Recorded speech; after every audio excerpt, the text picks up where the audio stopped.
Jinsi ya kuipata hii ngozi ya kitajiri ni very simple. Huhitaji marafiki, huhitaji colleagues, co-workers, huhitaji wanaume, huhitaji kuvaa gold, uonekane na ngozi ya kitajiri, huhitaji kuvaa nywele za milioni 7, milioni 10, milioni 1, kuonekana na ngozi ya kitajiri, huhitaji kikundi, kikoba, kuwa na ngozi ya kitajiri, a rich skin.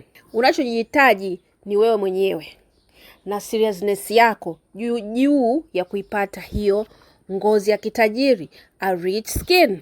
Ngozi ya kitajiri bwana inavuta wanaume matajiri, wanaume wealthy, wanaume rich, kwa sababu unaonekana wewe ni mwenzao. Kingine, rich skin inafungua milango mingi katika biashara, katika kazi, unakuwa favored, unahudumiwa wa kwanza kila unapoenda, restaurants, hotels, ukisafiri, airport kila kuomba visa. They know this woman is serious.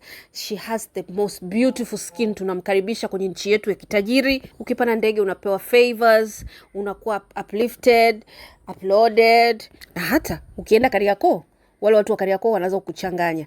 Mama, umekosea njia, au mbona unaonekana kama sio mwenzetu? Huku kama sio maeneo yako, wewe unaonekana kama wa mbele. Si ya kuipata hii ngozi ya kitajiri au rich skin, itabidi umekuja darasani, umesoma na umejifunza.